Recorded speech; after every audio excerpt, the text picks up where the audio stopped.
c'est parfois difficile pour les gens de reconnecter à ce tout est symbole. Les synchronicités, elles sont partout.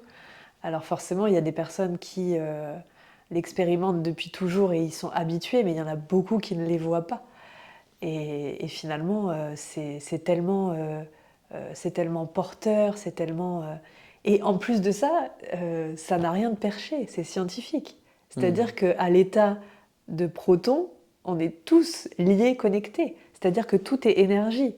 Si par exemple quelqu'un va dans la rubrique des ressources de la bibliothèque de la fabrique, va piocher, je sais pas moi, une guidance de cartes qui va lui permettre de valider un peu son chemin, ce qu'il traverse ou autre, et qui se dit waouh, le message il est incroyable, mais elle est incroyable cette meuf, elle est trop forte dans ce qu'elle dit, ce qu'elle fait, tout ça. Mais non, ça n'a rien à voir. C'est juste que c'est la vibration de ce que la personne avait besoin de recevoir. Et le message juste pour elle lui est servi sur un plateau. Mais c'est pas... Et c'est ça aussi que de euh, reprendre ma souveraineté. C'est-à-dire que si je vais consulter quelqu'un, c'est parce que j'ai été attirée vibratoirement par ce qu'elle pouvait ou ce qu'il pouvait m'apporter. C'est pas parce que l'autre il est exceptionnel et de suite je le mets sur un piédestal. Ouais. Tout comme si je prends mon pendule ou mon oracle, le pouvoir il n'est pas dans le pendule ou dans l'oracle. C'est un prolongement de soi qui permet juste d'y mettre un peu d'esthétisme ou de... Tu vois. Ouais.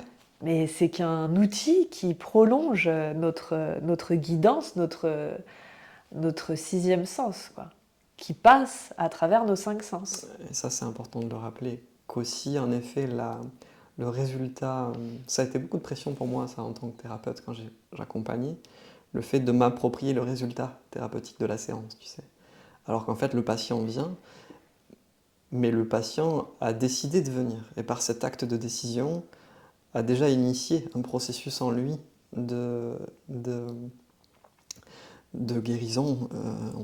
Enfin, Et il va ce mot-là également est décider de ce qu'il va faire du trousseau que tu vas lui remettre entre les mains.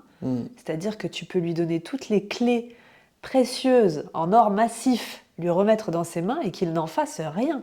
Ouais, tout Et à fait. ça lui appartient complètement. Ouais.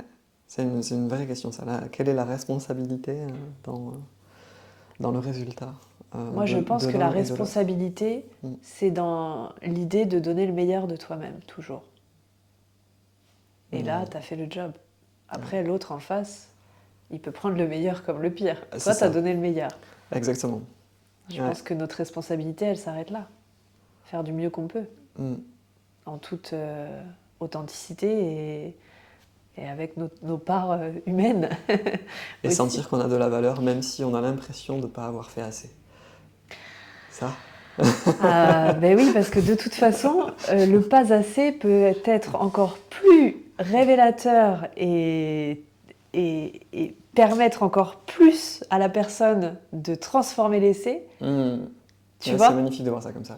Ouais. Et c'est ce que je citais de Dansembourg, Thomas Dansembourg tout à l'heure. Ouais. C'est-à-dire que des fois, ça va bien plus aider la personne de la laisser tomber au fond du trou que de lui tendre des perches à chaque fois. Et qu'elle reglisse toujours un peu, tu vois. Exactement.